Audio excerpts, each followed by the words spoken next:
नर मुनि जन ब्रह्मा विष्णु महेशा शेष सहस मुख गावे पूज आद्य गणेशा इंद्र कुबेर सरीखा समर्थ जीवन जी का मन इच्छा फल पावे 33 कोटि अदारा 88 उतरे भव जल पारा कट है यम की फांसी 33 कोटि अदारा उतरे भव जल पारा कट है यम की फांसी। कर जोरों विनती करूं धरों चरण पर शीश गुरु राम देवानंद जी महाराज ने दिया नाम बख्शीश कोटि कोटि सजदा करूं कोटि कोटि प्रणाम चरण कमल में राखियो मैं बांधी जाम गुलाम अवगुण किए तो बहुत किए करत न मानी और बावे बंदा बख्श दियो बावे गर्दन उतोरे अवगुण मेरे बाप जी बख्शो गरीब नवाज जो मैं पूत कपूत हूँ और पिता कौन मैं अपराधी जन्म का नक्शक बरे विकार तुम दाता दुख भंजना मेरी करो संभार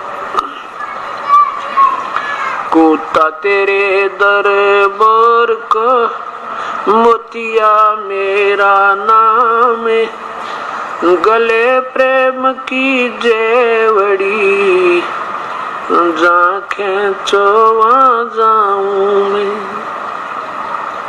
तो करो तो बावड़ू दूर दूर करो तो जाऊं जो राखो तो ही रहूं जो देव सुख सुरत करो मम साइया हम हैं भवजल माही ऐसे ही बह जाओगे जो तुम न पकड़ोगे बांध।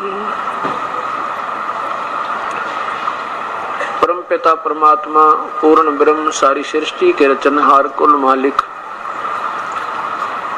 कबीर परमेश्वर की असीम रजा से इस पवित्र नगरी नरेला के अंदर ये सत्यनारायण कथा आज प्रारंभ हुई। सत्यनारायण का अर्थ होता है अविनाशी परमेश्वर। सत्य माने अविनाशी जिसका अस्तित्व कभी समाप्त ना हो और नारायण मेन भगवान। सत्यनारायण कहो सत साहिब कहो अमर पुरुष कहो सतपुरुष कहो अकाल मूर्त कहो चाहे शब्द स्वरूपी राम कहो वो पूर्ण परमात्मा कबीर परमेश्वर है। उसकी ये अमर कथा उसकी सत्य कथा जिस पुण्यात्मा को श्रवण करने के लिए प्राप्त होती है बहुत ही पुण्यमी प्राणी है वो। कहते हैं सकल पदार्थ है जगमाही और भाग बिना निरपावत नाही। कितना बड़ा ये नगर नरेला है और इसमें कितनी संगत सत्संग में आप आ रही है। इससे यही तुलसीदास जी की वाणी सिद्ध होती है कि सकल पदार्थ है जगमाही और कर्महीन निरपावे नाही। आज सभी मनुष्य शरीरधारी प्राणियों को प्रभु के सत्संग में आने का समय नहीं है और अपने पेट के धंधे के लिए, अपनी रोजी रोटी के लिए चाहे कितना कठिन काम क्यों ना करना पड़े, वो तुरंत करने को तैयार हो जाता है। इसका कारण क्या है कि जैसे किसान को ये मालूम होता है कि यदि तू अपने इस कार्य को नहीं करेगा तो तेरे बच्चे भूखे मर जाएंगे, क्योंकि वो सही ज्ञान योग युक्त है। ज्ञान योग युक्त अर्थात ज्ञानी आत्मा। जैसे भक्ति मार्ग के जब हम ज्ञानी हो जाएंगे अर्थात ज्ञान योग युक्त हो जाएंगे, फिर हम इस कार्य को जैसे जमींदार करता है ऐसे हम अपनी इस भक्ति रूपी फसल को कैसे सफल करेंगे। जैसे जमींदार किसान जनवरी का महीना, ये हरियाणा और दिल्ली, पंजाब, राजस्थान, यूपी का क्षेत्र, जिसमें जनवरी दिसंबर के अंदर कितना भयंकर शीतलहर होती है, कितना जाड़ा होता है। और जब किसान का रात्रि के समय सिंचाई करने का कोई नहर के पानी का नंबर आ जाता है, वो रात्रि के 12 बजे अंधेरी रात्रि में, चाहे ऊपर से कोहरा भी गिर रहा हो, धुंध भी पड़ रही हो, शीत लहर चल रही हो, वो अपने खेत में पहुंच जाता है केवल एक कंबल लेकर। और उस समय अन्य जो प्राणी यानी मनुष्य अपने मकानों के सभी खिड़की और दरवाजे बंद करके, रजाई और ऊपर तक कंबल जोड़ के, और हो सके तो हीटर भी जला करके उस सर्दी से बचने के प्रयत्न कर रहे होते हैं। और वो ज्ञान योग युक्त अर्थात वो सर्वज्ञानी अपने मार्ग का किसान खेत में पहुंच जाता है। वो नहीं परवाह करता तेरे को निमोनिया होगा, वो नहीं परवाह करता तेरे को सर्दी लग जाएगी, क्योंकि उसको ज्ञान होता है कि यदि आज इस कठिन काम को नहीं करूंगा तो कल मेरे हाथ में कुछ नहीं आएगी, ना कोई फसल बनेगी, मेरे बच्चे भूखे मरेंगे और मैं कंगाल हो जाऊंगा। इस उद्देश्य को लेकर के वो उस भयंकर सर्दी में खेत के अंदर पहुंच जाता है और अपना काम पूरा करके आता है। जाकर के उस पानी के अंदर घुटनों पानी में चला जाता है, कपड़े भी गीले हो जाते हैं, परंतु वो पीछे नहीं हटता। कारण क्या है कि उसको इस बात का सही ज्ञान हो गया है, हृदय में ये पक्की जच गई है कि ये काम करें सरेगा। ऐसे ही जिन पुण्यात्माओं को भक्ति मार्ग का ज्ञान हो जाएगा, जब वो ज्ञान योग युक्त हो जाएंगे फिर वो इसी प्रकार इस कार्य को करेंगे।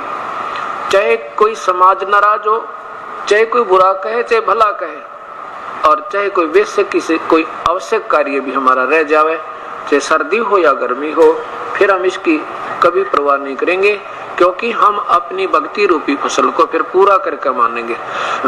क्योंकि हमें ज्ञान हो जाएगा कि इसके किए बिना काम कतई नहीं चला।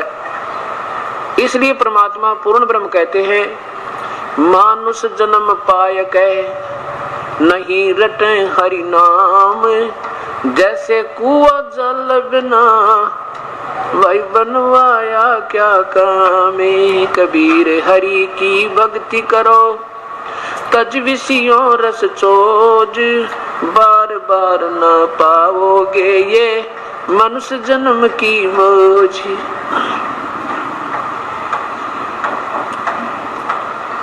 लूट सको तो लूटियो राम नाम की लूटी, पीछे फिर पछताओगे जब प्राण जहांगे छूटी। कबीरा सब जग निर्धना धनवंता ना कोए, धनवंता सो जानियो जिस पर राम नाम धन होए। पृथ्वीपति चकवे गए, जिनके चक्र चलंत ये रावण सरीखे कौन गिने हैं, ऐसे गए अनंत। परमपिता परमात्मा पूर्ण ब्रह्म सारी सृष्टि के रचनहार सतपुरुष कुल मालिक कबीर साहब अपने सतलोक स्थान से चलकर इस काल के लोक में आती है, और जब वो काल के लोक में आते हैं तो एक मानुष आम व्यक्ति जैसा जीवन जी कर अपने सत ज्ञान को हम प्राणियों को बता के और एक सत भक्ति यहाँ प्रचलित करके